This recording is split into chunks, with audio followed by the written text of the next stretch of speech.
ပြည်ထောင်စုသမ္မတမြန်မာနိုင်ငံတော်ယာယီသမ္မတနိုင်ငံတော်လုံခြုံရေးနှင့်အေဂျင့်သားရေးကော်မရှင်ဥက္ကဋ္ဌဗိုလ်ချုပ်မှူးကြီးမင်းအောင်လှိုင်ဟာရုရှားဖက်ဒရေးရှင်းနိုင်ငံလုံခြုံရေးကောင်စီအတွင်းမှဟေးအဇလစီမစ္စတာဆာဂေးရိုင်ဂ်ဦးဆောင်တဲ့ကိုယ်စားလှယ်ဖွဲ့အားဒီနေ့မနက်ပိုင်းမှာအမျိုးသားကာကွယ်ရေးနှင့်လုံခြုံရေးကောင်စီရုံးတန်တမန်ဆောင်အခမ်းမှာလက်ခံတွေ့ဆုံပါတယ်မြန်မာနိုင်ငံတွင်ပါတီစုံဒီမိုကရေစီထွေထွေရွေးကောက်ပွဲကျင်းပပြုလုပ်ချိန်မှာရုရှားဖက်ဒရေးရှင်းနိုင်ငံအပါအဝင်နိုင်ငံတကာမှရွေးကောက်ပွဲစောင့်ကြည့်လေ့လာရေးအဖွဲ့များလာရောက်ခဲ့ပြီးပြည်သူများမှတက်ကြွစွာဖြင့်ဆန္ဒမဲပေးခဲ့ကြသည်ကိုတွေ့မြင်ခဲ့ရမှုနှင့်လွတ်လပ်ပြီးတရားမျှတမှုရှိသည့်ရွေးကောက်ပွဲတရက်အဖြစ်ကျင်းပနိုင်သည်ကိုသိရှိခဲ့ရသည့်အခြေအနေများမြန်မာနိုင်ငံအစိုးရအနေဖြင့်ပြည်တွင်းငြိမ်းချမ်းရေးရရှိရေးအတွက်ကြိုးပမ်းဆောင်ရွက်လျက်ရှိသည့်အခြေအနေများ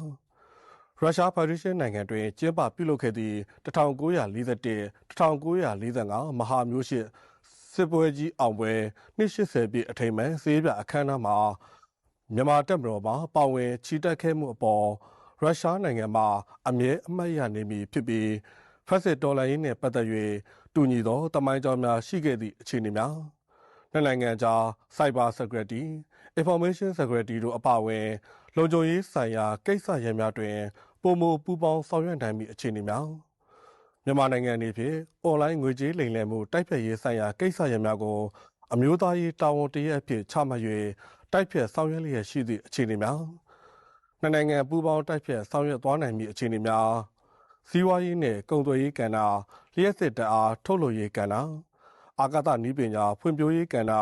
ပညာရေးကဏ္ဍတို့တွင်ပူးပေါင်းဆောင်ရွက်မှုများကိုတိုးမြင့်အောင်ဆောင်ရွက်သွားနိုင်မည့်အခြေအနေများနှင့်ပတ်သက်ပြီးခင်မင်ရင်းနှီးစွာအမြင်ချင်းဖလှယ်ဆွေးနွေးခဲ့ကြပါတယ်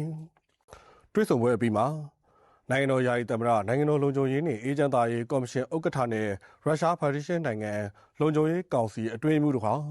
အမှတ်တရလက်ဆောင်ပစ္စည်းများအပြန်အလှန်ပေးအပ်ခဲ့ကြပြီးမှတ်တမ်းတင်တပ်ပုံရိုက်ခဲ့ကြတယ်လို့သတင်းရရှိပါရခင်ဗျာ။